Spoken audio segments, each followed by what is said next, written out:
Y buenos días a todos y bienvenidos otra vez a Hechos de los Apóstoles. Estamos en semana número 5 estudiando Hechos capítulos 7 y 8 y confieso que por muchos años no entendí muy bien el capítulo 7, es decir, el discurso de Esteban. No entendí por qué este discurso recibió una reacción tan fuerte de parte de los judíos. Ahora sí, yo lo entiendo, pero eso es parte de lo que vamos a estar estudiando esta semana, este discurso de Esteban. Para poder entender este discurso, tenemos que volver a Hechos capítulo 6, algunos versículos que explican o describen a Esteban. Dice en versículo 8, Esteban, hombre lleno de gracia, de la gracia y del poder de Dios, hacía grandes prodigios y señales milagrosas entre el pueblo. Eso indica que no solamente los apóstoles podían hacerlo. El Espíritu Santo estaba morando en todos los creyentes y algunos tenían la oportunidad de hacer estos prodigios y señales. Siguiendo con él se pusieron a discutir ciertos individuos de la sinagoga llamada de los libertos, donde había judíos de Cirene y de Alejandría, de Cilicia y de la provincia de Asia. No podían hacer frente a la sabiduría ni al espíritu con que hablaba Esteban. Es muy probable que en este grupo encontramos Pablo, el apóstol del futuro, ¿verdad? En versículos 13 al 15 encontramos la acusación que hacen estos hombres contra Esteban. Dice, agitaron al pueblo, a los ancianos y a los maestros de la ley. Se apoderaron de Esteban y lo llevaron ante el consejo. Presentaron testigos falsos que declararon, este hombre no deja de hablar contra este lugar santo y contra la ley. Le hemos oído decir que Jesús de Nazaret destruirá este lugar y cambiará las tradiciones que nos dejó Moisés. Entonces, el punto central es el lugar santo, es decir, el templo y la ley. Entonces, cabe tomar algún tiempo para responder a la pregunta cómo se describe el significado del templo y de la ley para los judíos. ¿Por qué es tan importante a ellos? Ok, hablamos del significado del templo. Y en realidad la historia empieza al principio de la Biblia. Y recomiendo que vea el video del templo, sobre el templo del proyecto Biblia. Es muy, muy buena y muy completa y va a poder explicar más que voy a tener tiempo de explicar aquí. Pero, ni modo, en Génesis 3 lo que vemos es el primer pecado de Adán y Eva, y ellos pierden la presencia de Dios, están echados del jardín y están a distancia de Dios ahora.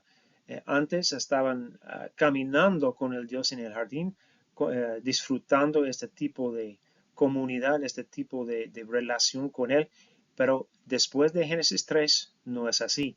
Entonces han perdido la presencia de Dios.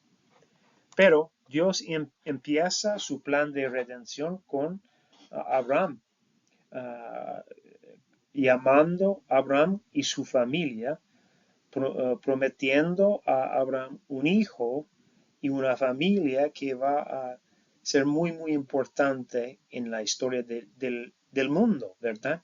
Y ese es el inicio, el comienzo del plan de redención de Dios.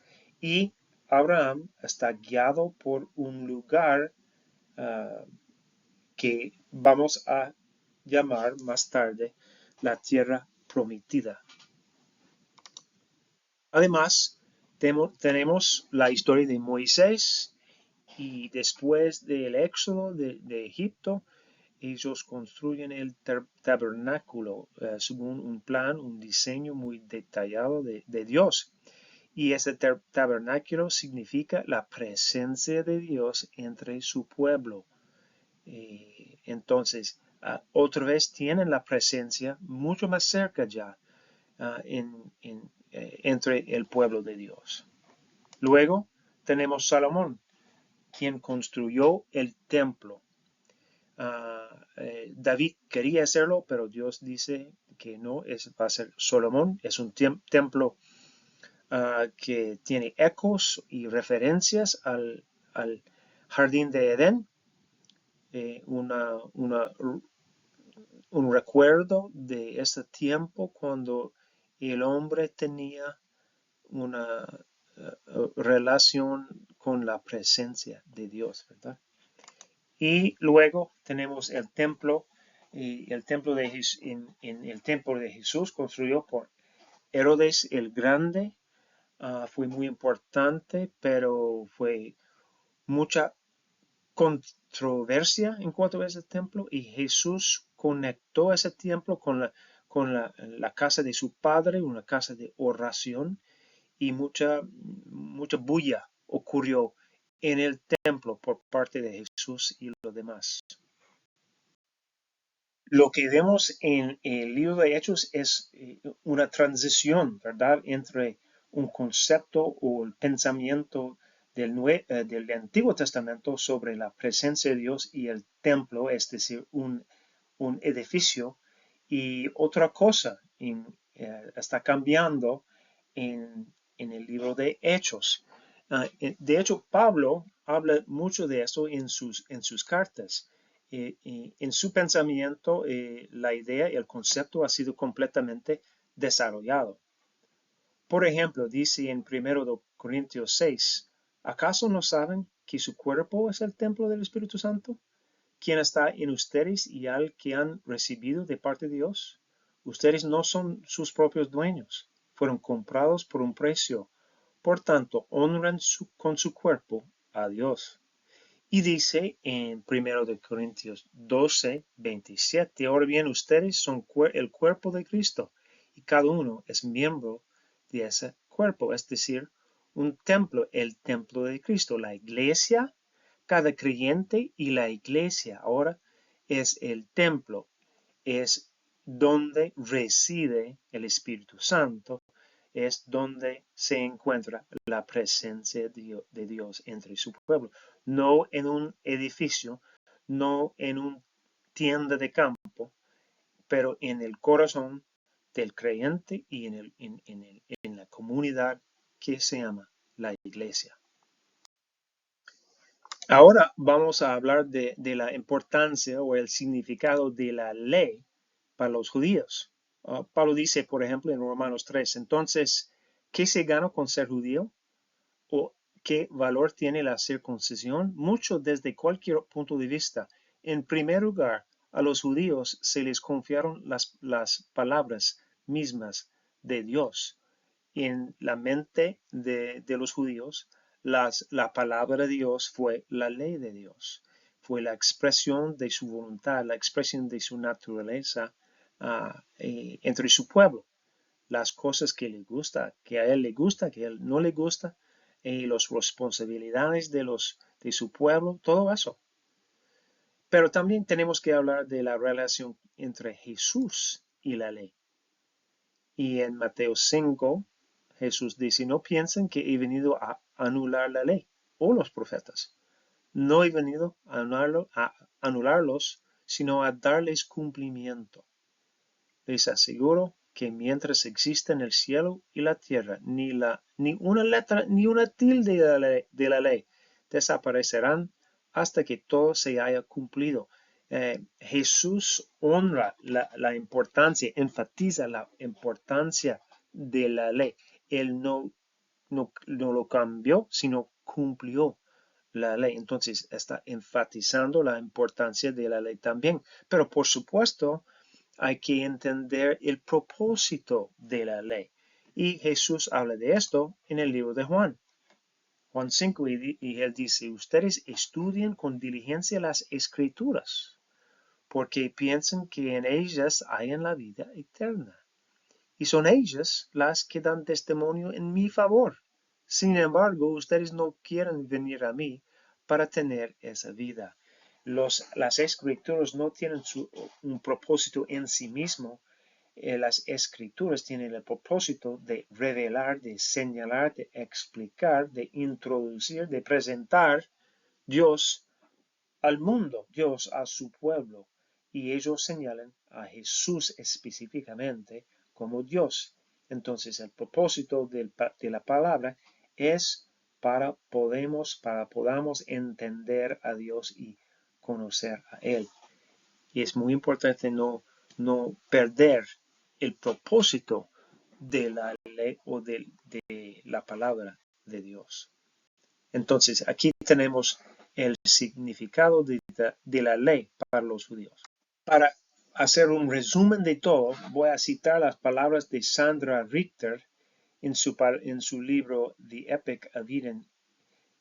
Ella dice todo eso con el último propósito, el propósito del templo, de la idea del templo, de la idea de la presencia de Dios, de la palabra de Dios, todo eso con el último propósito de tener el pueblo de Dios morando en el lugar de Dios con pleno acceso a la presencia de Dios.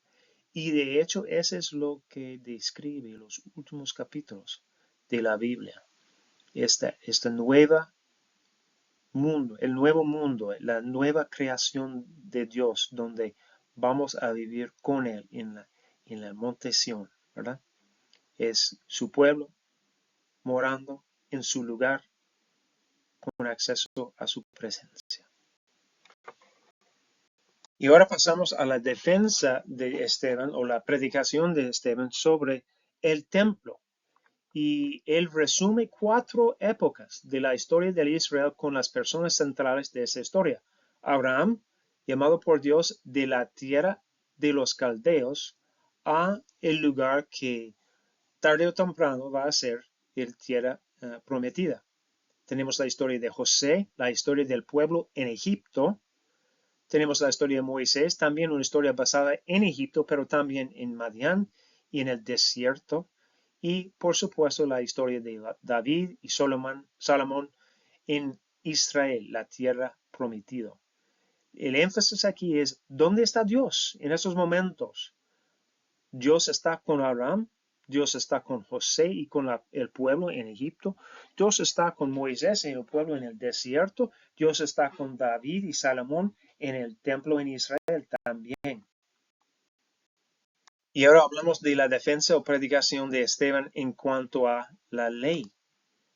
Toda la defensa de Esteban demuestra un entendimiento magistral de la palabra. Él la conoce muy, muy bien. Habla de Moisés, quien era el autor humano de la ley en el Pentateuco. Reconoce a Moisés como el autor y su autoridad también. También Moisés tenía el respeto como libertador del pueblo, líder de líderes, uno de los profetas más importantes en toda la historia del pueblo, hombre que habló con Dios cara a cara y donde tenemos la ley. Pero el punto que enfatiza Esteban es que el pueblo rechazó a Moisés. De hecho, más de una vez. La frase que Moisés usaba para describir al pueblo es la misma frase que usa Esteban, diciendo tercos, duros de corazón y torpes de oídos. Y los que están actuando en contra de la ley no era Esteban, sino las autoridades judías, los oyentes del discurso de Esteban, los que en realidad crucificó a Jesús y quienes están actuando en contra a la obra de los apóstoles, en contra a la iglesia. Quisiera hacer un comentario sobre el capítulo 6, 15, porque leemos ahí un detalle muy interesante. Dice, todos los que estaban sentados en el consejo fijaron la mirada en Esteban y vieron que su rostro se parecía al de un ángel. ¿Por qué este detalle? Porque Dios le dio a Esteban este aspecto al rostro de Esteban. Es un eco, una referencia a Moisés, cuyo rostro brilló cuando bajó del monte Sión después de haber recibido los mandamientos, es decir, la palabra escrita de Dios. La oposición está acusando a Esteban de hablar contra la ley y aquí su cara les recuerda a la cara de Moisés cuando él recibió la palabra por la boca de Dios. Ahora vamos a notar los comentarios de algunos eruditos. Juan Stott dice, no es difícil entender la tesis de Esteban. Un solo hilo recorre toda la primera parte de su defensa. Es el de que el Dios de Israel es un Dios peregrino, que no se limita a ningún lugar en particular. Afirmaciones clave en su discurso son las de que el Dios de la gloria apareció a Abraham cuando todavía estaba en la pagana Mesopotamia, que Dios estaba con José incluso cuando fue esclavo en Egipto, que Dios se acercó a Moisés en el desierto de Madián y que de este modo convirtió en tierra santa ese lugar, que aun cuando en el desierto Dios había andado de acá para allá y en una tienda de campaña a manera de santuario. Sin embargo, el Altísimo no habita en casas construidas por manos humanas. Entonces, Dios es un Dios peregrino. Él va con su pueblo. Stott agrega, los judíos atesoraban el templo porque Dios prometió poner su nombre ahí y ahí encontrarse con su pueblo. Esto está bien, pero muchos llegaron a una conclusión errónea. Concebían a Yahvé tan completamente identificado con el templo que su existencia material garantizaba protección a ellos, mientras que su destrucción significaría que los había abandonado. Era contra esta noción que se expresaban los profetas y que estaba hablando Esteban. Una referencia a Jeremías 7 dice, así dice el Señor Todopoderoso, el Dios de Israel. Enmiendan su conducta y sus acciones y los dejaré seguir viviendo en este país. No confíen en esas palabras engañosas que repiten, este es el templo del Señor, el templo del Señor, el templo del Señor. Si en verdad enmiendan su conducta y sus acciones, si en verdad practiquen la justicia los unos con los otros, los dejaré seguir viviendo en este país, en la tierra que di a sus antepasados. Pero, por supuesto, sabemos que no siguieron así y fueron echados de Israel. Profesor F.F. Bruce, en su comentario dice, el templo no estaba pensado para convertirse en una institución permanente que obstaculizara el avance del plan divino para el pueblo de Dios. El discurso de Esteban se convierte en una gran defensa de la doctrina de la Iglesia invisible, basada en un amplio panorama de la historia del pueblo de Dios. Seguimos con los últimos versículos de este capítulo porque son muy fuertes. Dice Esteban, tercos, duros de corazón y torpes de oídos. Ustedes son iguales que sus antepasados, siempre resisten el Espíritu Santo. Él tiene el tono, la voz del profeta aquí, ¿verdad? Acusando al pueblo de su desobediencia. Versículo 52. ¿A cuál de los profetas no persiguieron sus antepasados? Ellos mataron a los que de antemano anunciaron la venida del justo. Y ahora a este lo han traicionado y asesinado. Ustedes, que recibieron la ley promulgada por medio de ángeles y no lo han obedecido. Lo que sigue es un desorden, es una fuerte reacción de las autoridades. Al oír esto, rechinando los dientes, montaron en cólera contra él. Pero Esteban, lleno del Espíritu Santo, fijó la mirada en el cielo y vio la gloria de Dios y a Jesús de pie a la derecha de Dios. Veo el cielo abierto, exclamó, y al Hijo del Hombre de pie a la derecha de Dios. Entonces, gritando a voz en cuello, se taparon los oídos y todos a una se abalanzaron sobre él.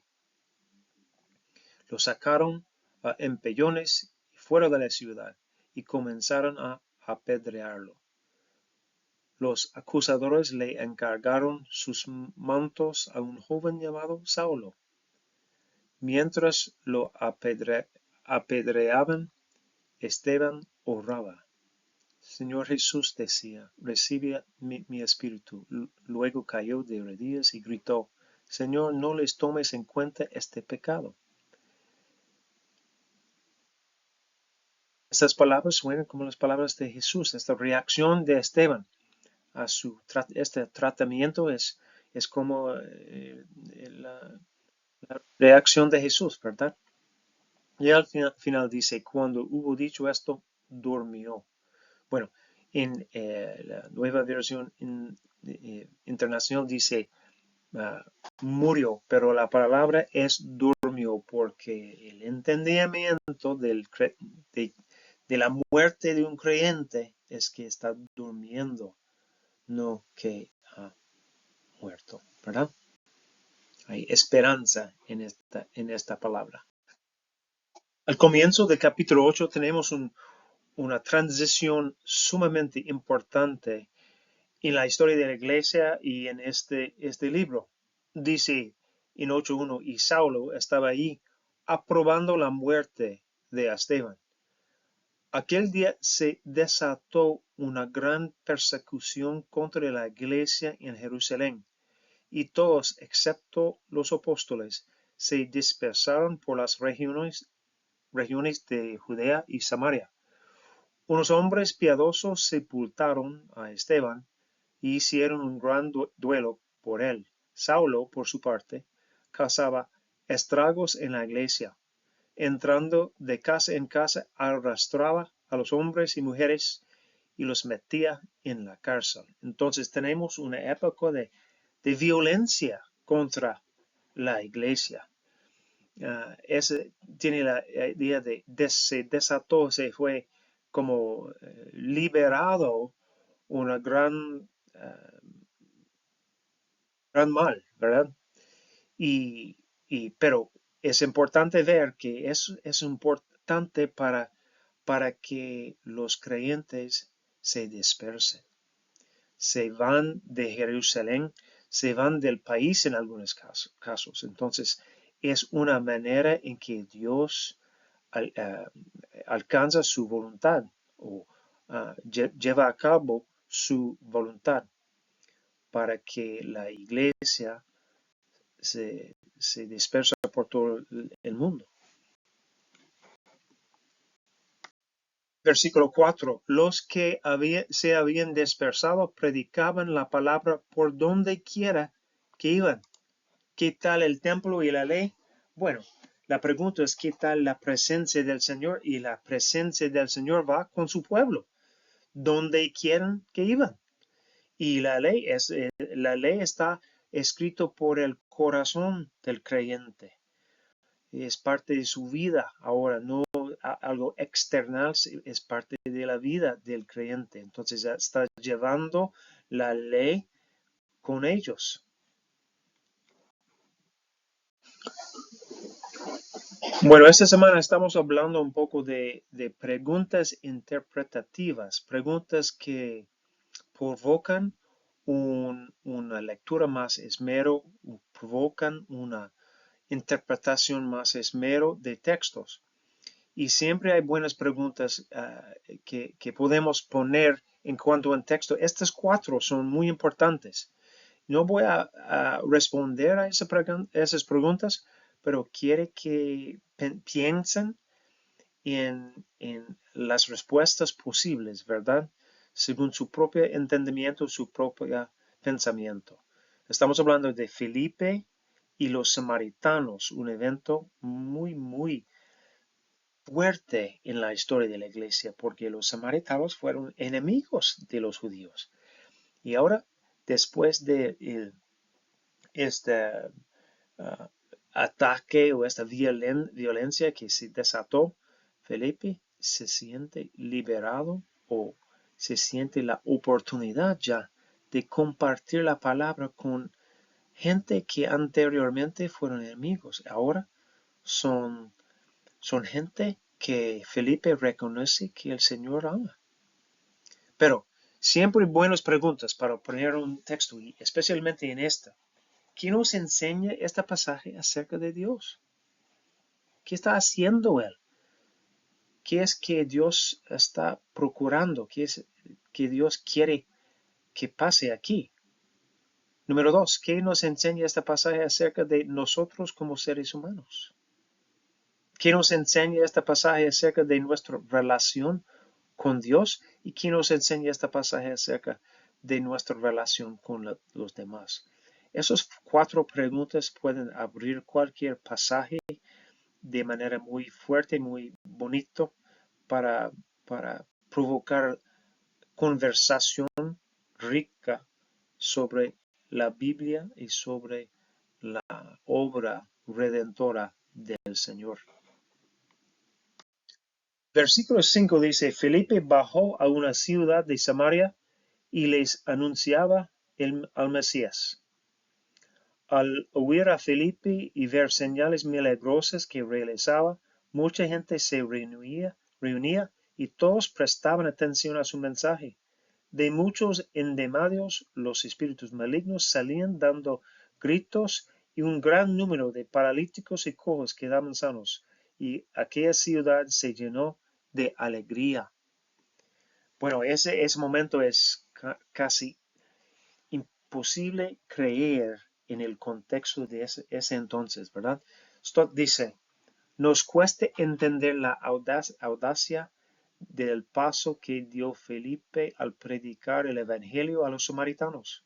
Si tomamos en cuenta que la hostilidad entre los judíos y los samaritanos llevaba más de 1000 años, entonces no solamente un acto audaz de Felipe, un paso audaz de Felipe, es un señal de lo que están aprendiendo los discípulos del corazón de Dios.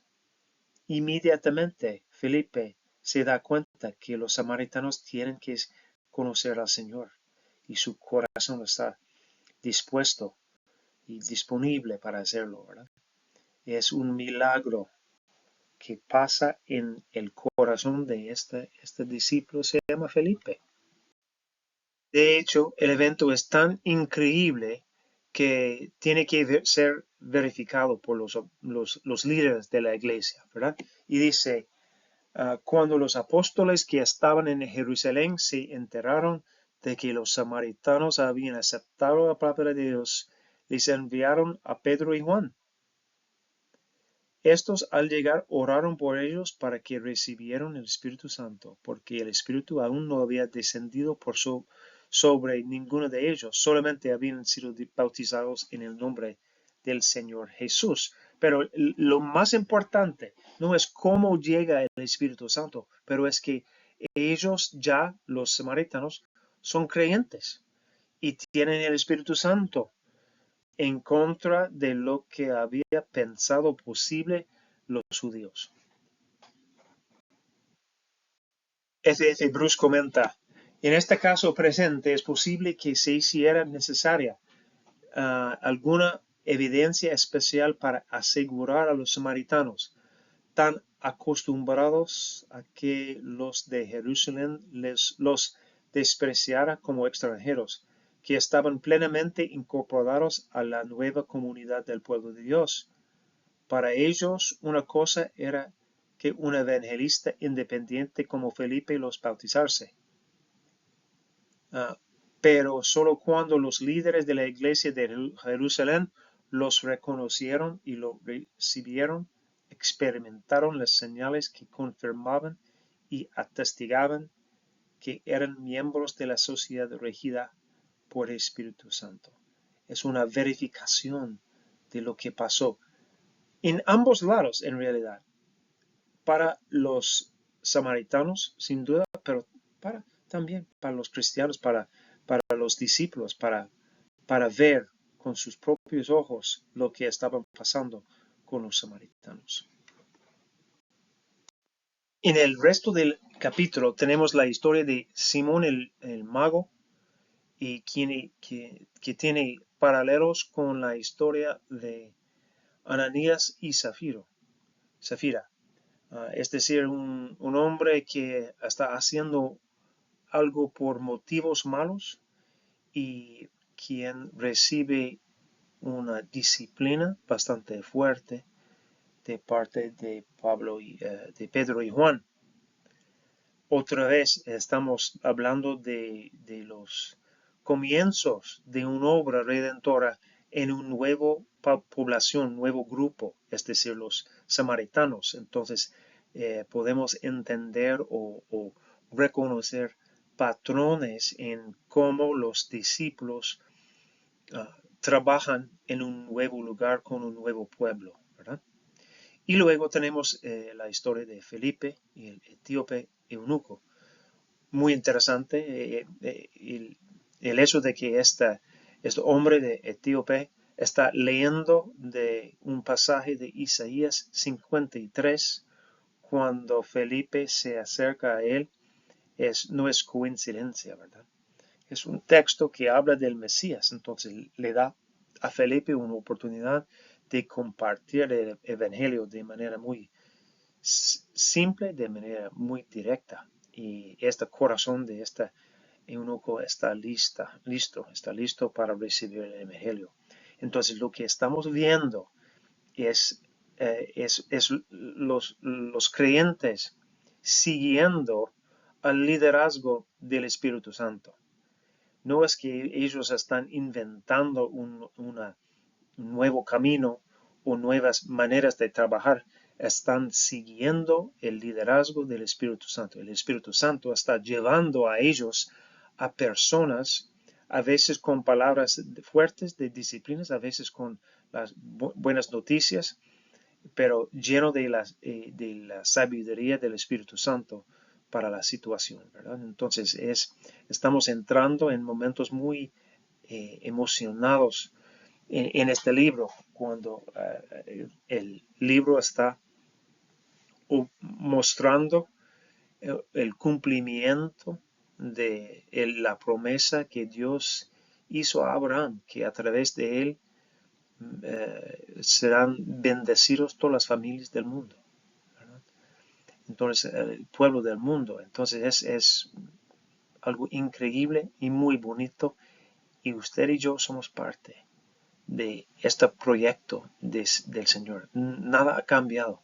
Todavía el Espíritu Santo está llevándonos a los lugares donde Dios está trabajando, donde Dios está preparando corazones para escuchar, recibir y responder al mensaje del Señor. Bendiciones.